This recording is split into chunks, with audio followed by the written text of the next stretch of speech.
So I've been creative. Okay. Yeah, I've been running.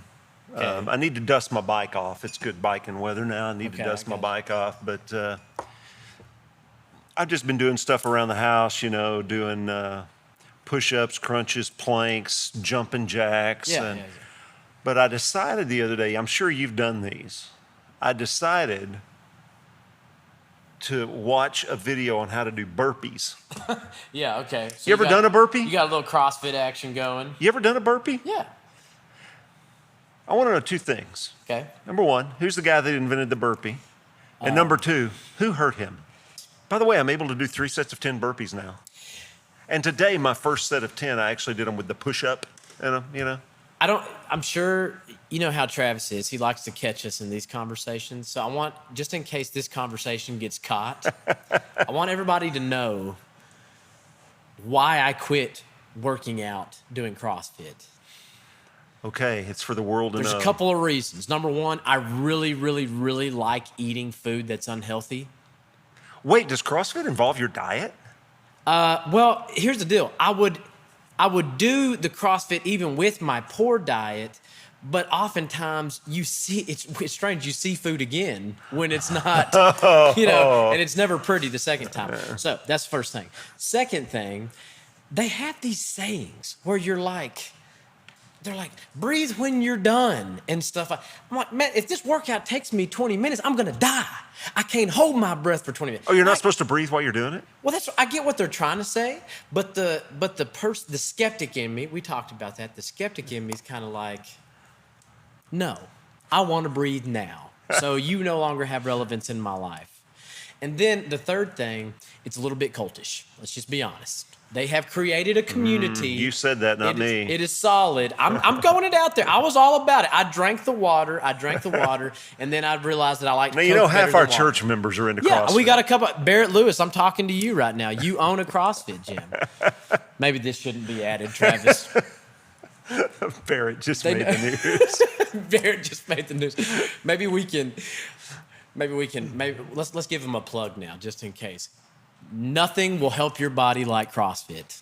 I believe it. You look at Barrett people who do Lewis. CrossFit, man. Yeah, they're legit. Really they do not shape. look like this. Yeah, they don't look like me either. They look like they do things. Well, in the winter, I used to run outside when it was like 25 degrees, and I just can't do it anymore, man. I just can't. I've got all the cold weather gear. So if it's below 60, I run at the gym on the treadmill. Yeah. And so I hadn't been able to run on the treadmill. So I'm back to running outdoors, and gosh, I am so slow. It's pretty sad. Well, hey, we should probably start. I wonder if Travis is ready. There's the thumbs up. We got the thumbs up.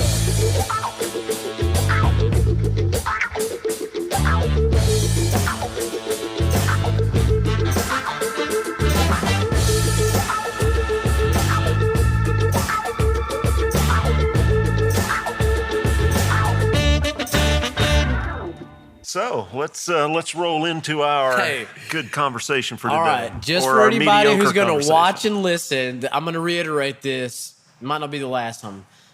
Dr. Mike has no idea what I'm about to say. Yeah. He has no idea what I'm about to ask. And so this is just a raw conversation. So are you ready?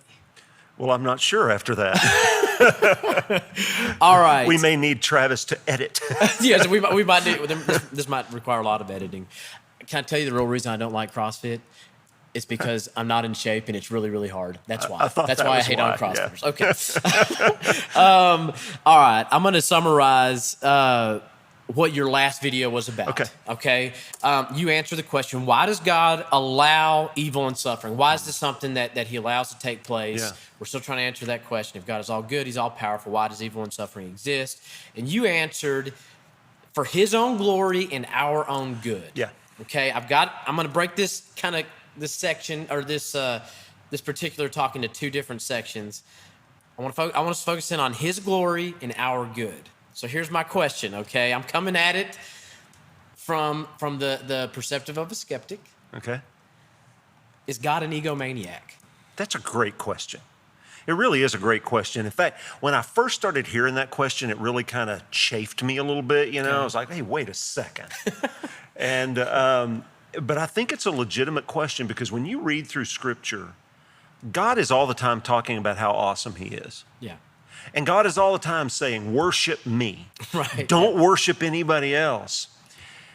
But here's the thing. If God is who we believe God to be, and if God is truly good, then it is incumbent upon him to draw attention to himself.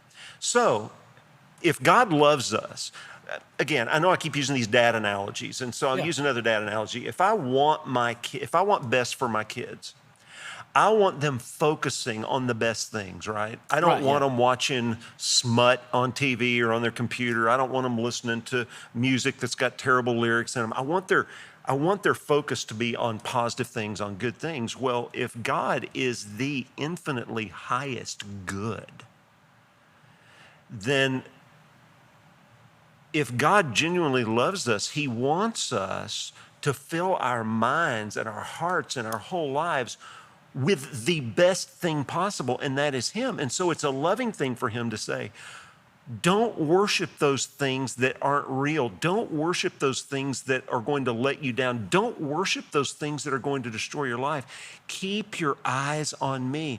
And really, worship is our response to God, and worship is when we come to God expressing who he is, and it's very satisfying for our souls, and it's the only thing that really satisfies our souls. So on the one hand, for God to be good, if he's really who he says he is, he should want us for our good to look at him.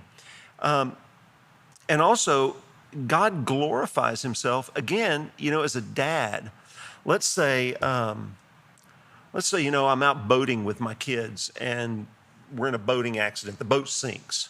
Yeah. And my kids are panicking. What am I going to do? I'm going to say, hey, look at me.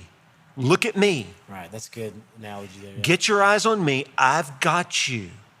And if I grab my kids, I actually used to train lifeguards. And so one of the things we talked about a lot of times training lifeguards, we actually taught escapes and releases for when people try to grab onto us and what to do when people are panicking, because people need to trust us.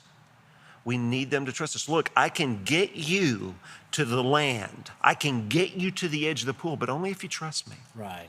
Yeah. You have to trust me. And so if God is trustworthy, we need to focus on him, and he needs to be glorified in our eyes. That's good. That's really good. Okay. Can you define idolatry really quickly? We're going to get back to here. I want to hear from you. What is the definition of idolatry? Well, it's interesting because in the Old Testament, usually when you see idolatry, it's chasing after these false gods. And generally these false gods were some sort of nature god, and because in these agrarian societies where it's all about the plants and the animals, they got all these fertility cults and these different gods and goddesses that they would pray to, and the god of the sun, the god of the moon, all these things. And so I think the easiest way for us to look at it is that. But, in the New Testament, we're actually told that greed is idolatry. And so what idolatry is at its heart is it is looking to anything else for what only God can provide. So when anything is a substitute for God, and so if anything's a substitute for God for our well-being, for our spiritual health, for the satisfaction of our souls, anything that only God is supposed to be, when we plug anything else in there, that is idolatry. That is an idol. And the reformer John Calvin said that our hearts are idol factories. They're constantly pumping out idols because we're all the time looking to things that our hearts are enamored with to give us the life that only God can give. I mean, I don't feel like I idolize the Cowboys right now, but it's really easy for me to, and it's so dumb. It's a sports team. They don't know me. They don't care about me.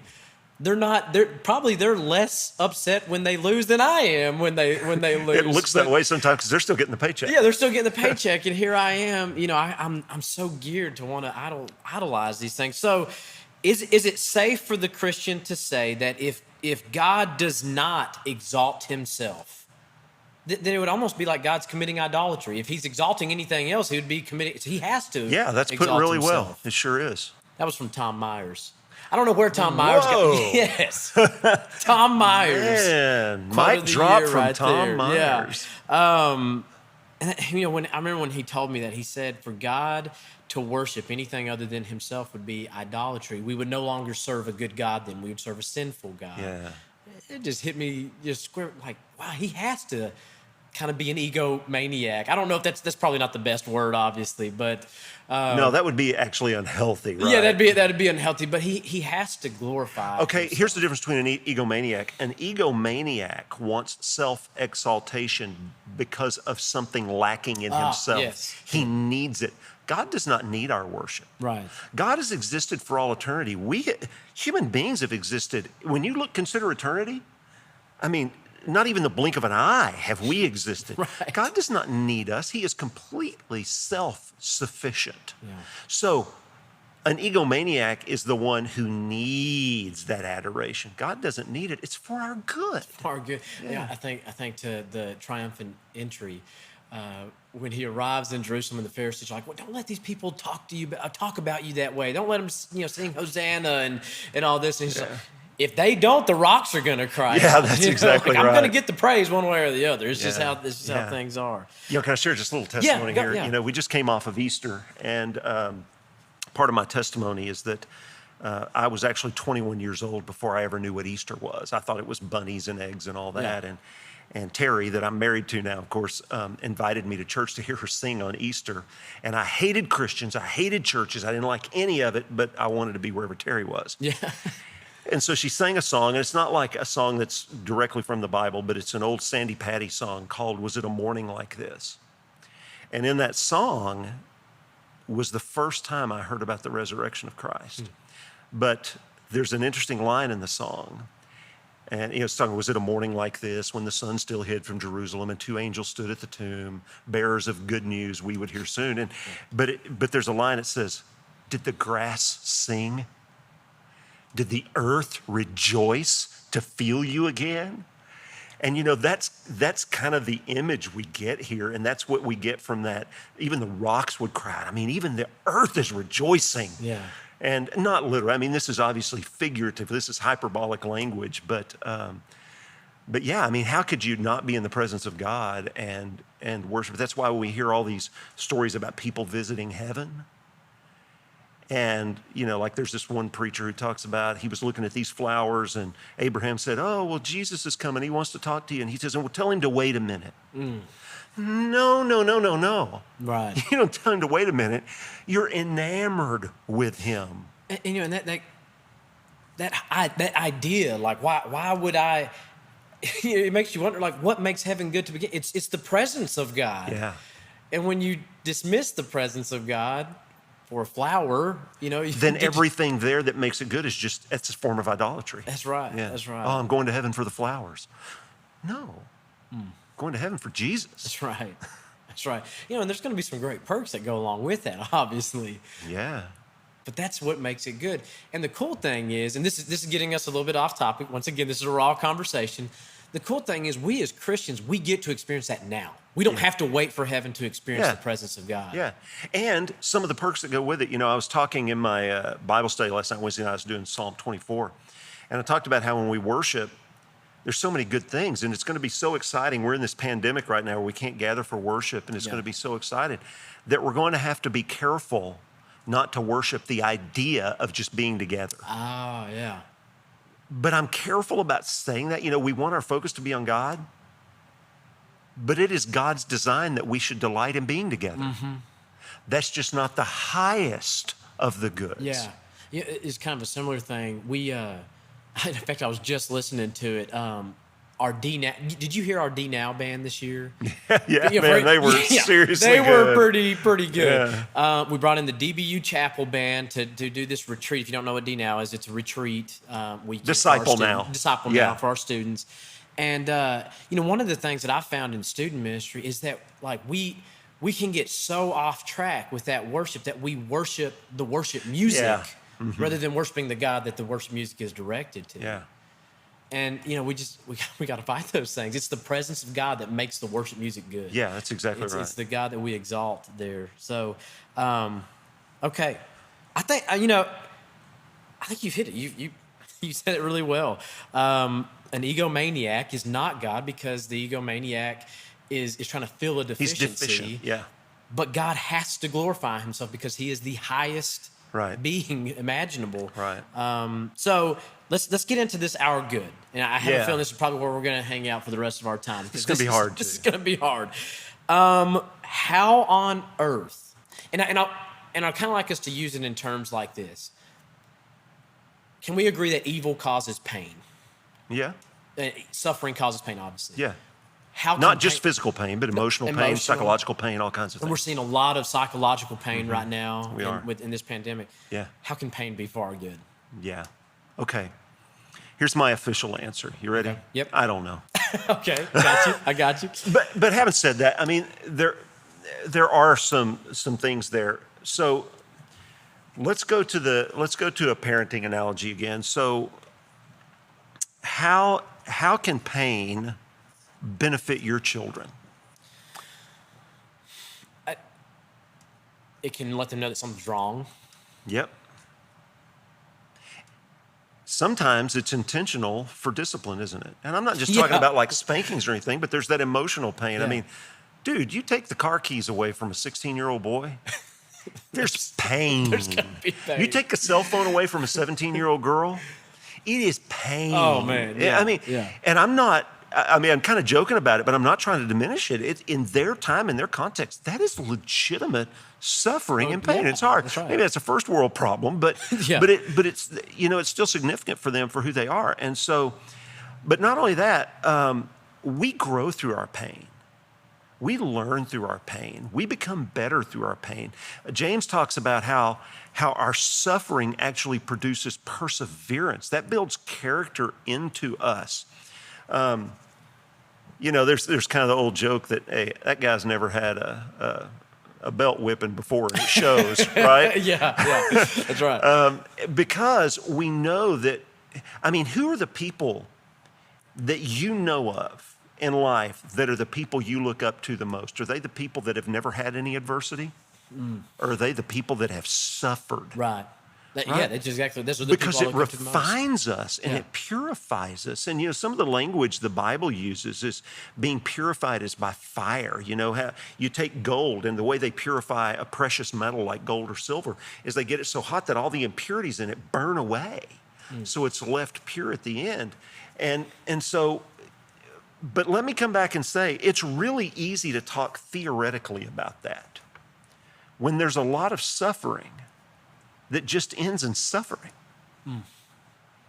And let me just go ahead and throw that out there. I mean, who am I to say that kids dying in a famine in Africa can be for anybody's good?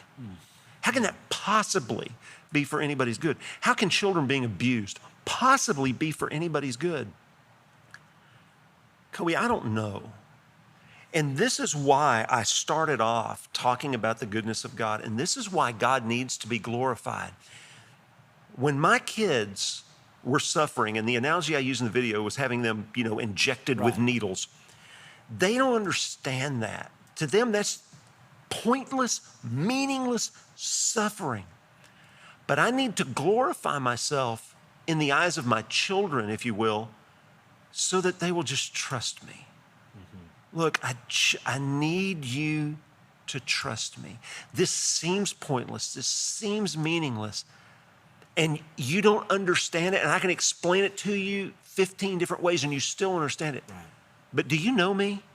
Do you know that I am good to you?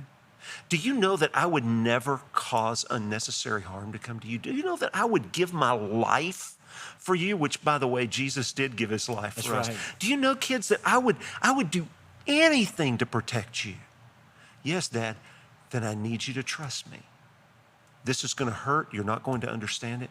But trust me, this is why God glorifies himself, so that we can trust him that somehow in the middle of all this, it is for our good. Now, does that mean that at the end of the day, we're going to be able to see something good come from it? Not necessarily. But what it does mean is that in God's plan, with God's wisdom, we need to trust that we don't have all the answers, but that he does, and his answers are right. Can I just say, and maybe this is where we spend even a little bit more time, if a skeptic came to me, because I've struggled with this. Yeah, I've, I have too. yeah. And if In fact, let me say, I do too. I do. Yeah, I do. I struggle with this. If a skeptic came to me and said, that sounds like a major cop-out, Yeah. that God has this ultimate plan and things like that, and somehow pain and suffering are involved in it, I feel like I'd probably have to look back at that skeptic and be like, yeah, it does sound like a cop-out. I would agree. It does sound like a cop-out. But again, we have to go back to what is the root cause of sin. It's not that God, or what's the root cause of evil. It's not that God is necessarily going, hey, look, I want that kid to be abused right now. I'm going to send somebody evil to over. It's that we live in this world that has been absolutely corrupted by sin, and it's full of pain. And what God does is he orchestrates the pain in such a way that it comes out for good. He doesn't remove it. He doesn't remove the suffering. Remember, if God is good, evil has to exist. Right. Because that free will element. Because there has to be that free will. So what God does is he takes that free will. He takes the free will of those dictators that are getting cash from the United Nations to buy food for the starving children, and he's buying a new jet plane for himself. And God has taken that in some way we don't see. He is using it for his good. And so I would come back to the skeptic. And again, I don't want to argue with a skeptic on this, but I would just encourage a skeptic to think about this. What if your kid said to you, well, you're telling me this is for my own good, is just cop out? You would have to agree that to a 12-year-old, yep, sounds like a cop out. Yeah. I'm about to punish you and it's going to hurt, but it's for your own good. Yeah, Dad, you keep telling yourself that if it makes you feel better, all right?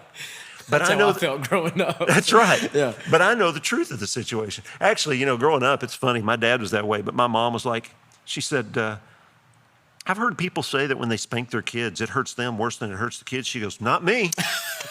Doesn't bother me at all. Oh, man. So I got a few spankings in my day. Oh, man. I got a few, and that was the MO right there. This is gonna hurt me a lot more than it hurts you. And my mom was like, well, man, it must really hurt you because it's hurting me right now. My dad, if he even lost his temper and yelled at me, he didn't sleep all night. Oh, man. I remember one time as a teenager, man, I got in serious trouble, and he lost. He didn't touch me or anything. I was a teenager. He wouldn't spank me or anything, but he lost it with me. Like 6 o'clock in the morning, I roll over in bed. He's sitting on the side of the bed just watching me. He wants to talk to me. He wants to apologize, know. And but this is another thing. I'm actually going somewhere with this. God grieves with us. That was a question. Is God taking enjoyment in this pain and in this suffering?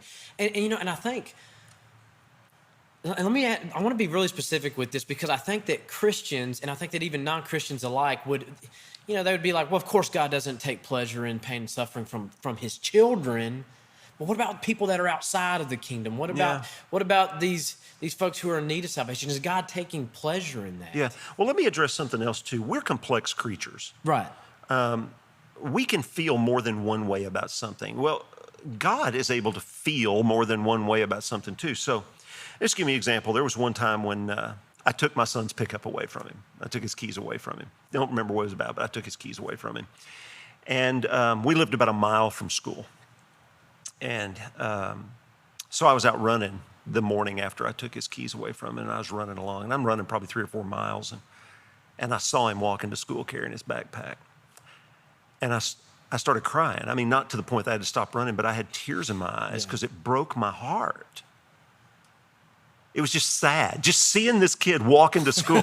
And that you're like, what? He had to walk a mile to school? Serious first world problem here, Mike. But really, it made me sad that I had taken his keys away from him. At the same time, there's satisfaction knowing that I did the right thing. So can I take delight in doing the right thing while at the same time it grieving me? I think I can. So, is God taking delight in, some seemingly pointless evil? Not necessarily.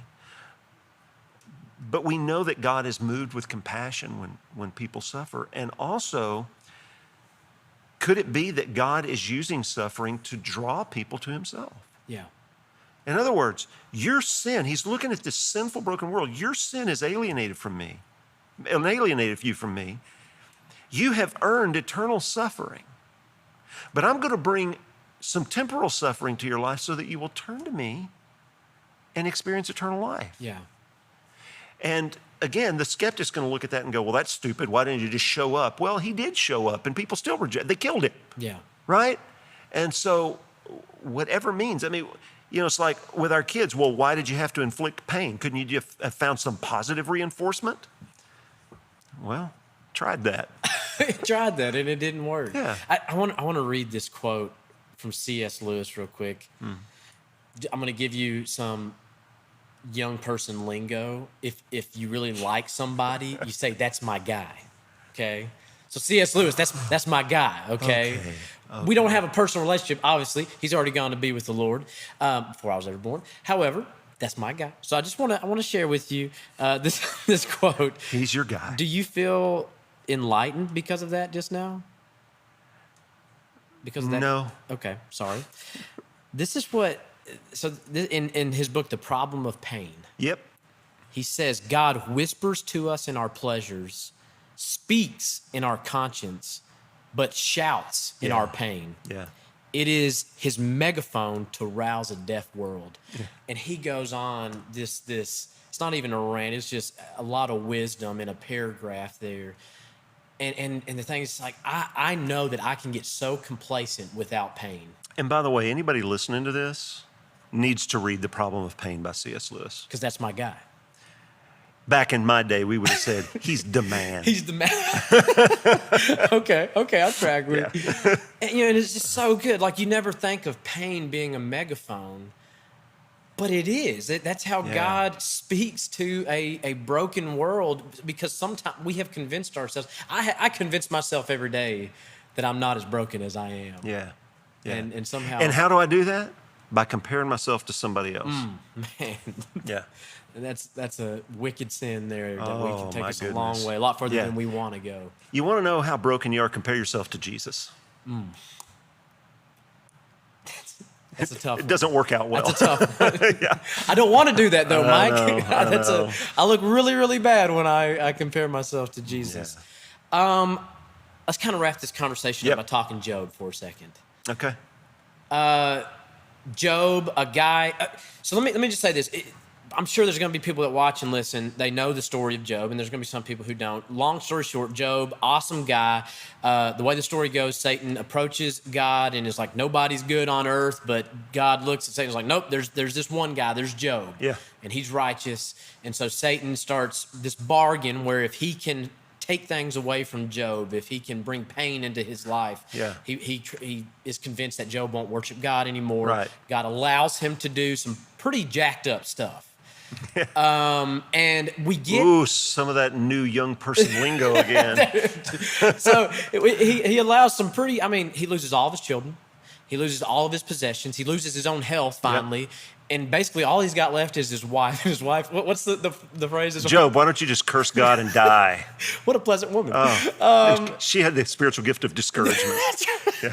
Discouragement. Yeah. No, is that in Second Judas? Yes, exactly. Okay.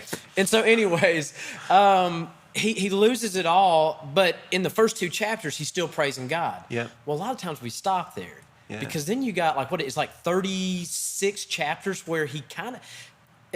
Describe it to. He's not necessarily accusing God, but he's really frustrated. Well, what's happening is his friends come along and they start saying, well, clearly you've done something wrong. Yeah. And Job's going, I didn't do anything wrong. And so it's this back and forth with his friends going, you got to get right with God. You got to fess up, man. You got to be honest. And Job's going, I didn't do anything. But then finally, Job breaks down and says, God, I don't get it. Yeah. Why did this happen? And God says, I'll ask the questions here. Yeah. Where were you when I put the stars in their place? Where were you when I set the earth to spinning? Where were you when I told the oceans you can only go this far and no further? And after 2 chapters, Job says, I should never have spoken. I put my hand over my mouth, and God said, I'm not finished. That's right. And he questions Job some more. Yeah. And then he tells Job, he tells Job's friends, now you need to ask Job to pray for you. Oh, man, yes. And I mean, why doesn't God look at those guys and just thump them on the head? Yeah. See, look, you need to ask Job to pray for you. And by the way, you bring Job up, and one of the things we learn in Job, you go, well, that was just not right for God to put him through that. But what we learn from Job is that even his health, his livelihood, and his own children were not as valuable as God. That's who this God is. He is supremely worth everything. It's like Job says early in Job, he says, the Lord gives, the Lord takes away. That's right. Blessed be the name of the Lord. Yeah. He's still good. You know, I have some friends, they kept punishing their kid. Finally, they started taking things out of his bedroom. In his bedroom was a mattress on the floor. They had set his dresser at the curb, his bed at the curb, all his electronic devices. They just set them at the curb, man. Took his door off his room. He's got nothing left. You just gave a lot of parents some ideas right now. But let me tell you, I know this kid is a young man now. Yeah. And he would say, blessed are my parents. Yeah. They took away. Blessed are my parents. They're the ones that gave it to him. Yeah. And I think we forget sometimes that everything we have because God gave it to us. That's right. And you know, you brought up all my favorite parts about the story. I love that story because, you know, I relate to Job. I think it's like about chapter 40 where he's like, okay, God, I'm done. Yeah, I'm done. yeah. And God's like, no, we're not. This is not I'm over. not done. Yeah. And so I relate to that part of Job. And then, you know, just that humble confession at the end that he gives. Just, you know, he just brings it all to the table. Yeah. And then he's allowed to bless his friends. And then God gives him. At no point in God's dialogue does he explain his actions. Nope. And I think that's it's so frustrating. It's so cool. It's so wise. I mean, there's no explanation. Job wanted to know. And he worships him without ever getting an answer. And that's the question. Can we worship God even when we don't have an answer? And if we know him and really know who he is, we can. And by the way, that's next week is our what do we do when we're suffering? Yeah. How do we handle that? Can I close with a story really quickly? Yeah. We can edit this out if we go too long. We being Travis. Yes, that's right, Travis, because he's the only one that knows how to do that. That's right. When I think of the problem of evil and suffering and pain, I think about my dad. Yeah. And I know that you know a little bit of this story, but I had a brother who was 12 years old. I wasn't even born yet. He was 12 years old, and he passed away in a tractor accident. My dad is a rancher, and so he lost his oldest son, and they had a really special relationship. And so I came along 3 years later. And as I come into the world, you know, my home, mom and dad are still grieving over the loss of this son. And so, you know, as I'm coming in, you know, I remember watching the home videos of my brother, Brody. Although I never knew him personally, it felt like I knew him. And there's so many things about that. Number one, like if he hadn't died, I would have never had the chance to live. My mom had her tubes tied. There's no Kobe without the loss of Brody. Brody was a believer. I know that one day I will get to meet him. And then my dad told me something that like just about wrecked me, and I think I can keep it without tears right now, but we'll see. He told me that in that suffering, in that pain, that God revealed to him that he idolized his son too much, that my dad idolized my brother too much, and in that, and I'm just thinking like how bad can God be to take somebody from the earth because there was sin on somebody else, you know? Like, why not punish my dad? Like, why not take him out? Yeah. And my dad went on to be like one of the biggest blessings to a bunch of delinquent young men that I know of. Most people don't know your dad just took in a boys. lot of guys into our home that I call my brothers to this day that nobody else wanted to work with and things. And it wouldn't have happened if Brody hadn't if God would have kept Brody on earth longer, if he hadn't allowed that And evil can I to add take this? place. Brody's not the one who was punished. No. Brody's got it made. He's doing man. all right. Yeah. He's doing all right. Your dad was the one to suffer. He was the one to suffer. And I think to that story, and it gives me a lot of comfort knowing the outcome of it. But at that time, before I was even born, there's no way my dad could have seen the outcome of this ministry that he's had with countless young men. Yeah. There's no way that he could have seen, this conversation wouldn't even be happening if it wouldn't have been for that, God allowing that to happen. And so we go back to, where were you when the stars were made? This is the kind of God that we serve. And man, it's humbling. It's humbling. And so thank you for your wisdom, Dr. Mike. This is a tough one. I applaud you. You've been able to handle it so well. Thanks. Where did you say we're into next week? Next week, we're going to talk about what do you do when you're suffering? Yeah. I mean, so we've talked about all this big theological, philosophical stuff. Why? We're getting into, okay, so I'm suffering. What do I do with this information? Right. Yeah. All right. Thanks, Kobe. Do it. See you. All right.